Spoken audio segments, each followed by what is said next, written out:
What's it like to live on Mars? Right now, 4 research volunteers in NASA's CHAPA-2 mission are finding out in the middle of a year-long simulation at NASA's Johnson Space Center. Marcelino Benito has the story. Marcelino, did you get a chance to talk to the crew? Not exactly, and here's the challenge. This mission simulates real Mars conditions, including a major communication delay. Let me show you what I'm talking about here. It can take up to 22 minutes for a message to reach the crew, and then another 22 minutes to hear back. So a traditional interview wasn't really an option here. Instead, the crew, a crew of 4, recorded answers to our questions and sent them from inside that habitat. Surviving on Mars.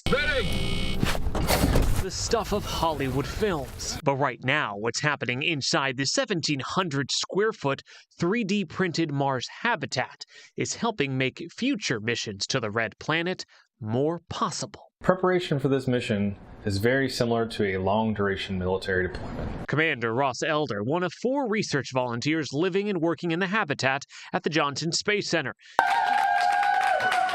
They've been sealed inside since October 19th of last year.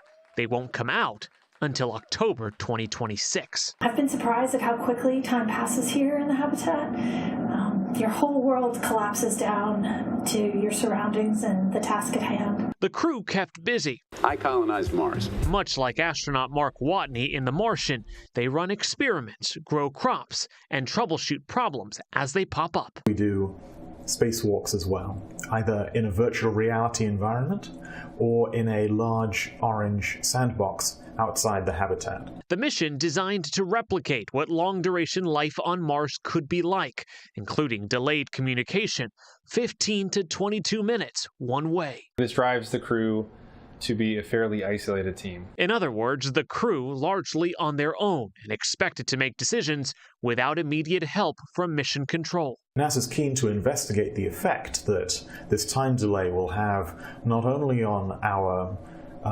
performance and how we execute our activities, but also on our mood and mental health. The hardest part, they say, is the time away from loved ones. We're here for an entire year. This means that we're going to miss a lot of family birthdays, anniversaries, holidays. You can go without most things, but leaving those relationships has definitely been the most challenging. But helping prepare for successful future missions to Mars, I want our country to get there. is a sacrifice, the crew tells us, is well worth it. To those future generations of astronauts who will eventually make it to Mars, we'd like to say good luck, enjoy the journey, and Godspeed.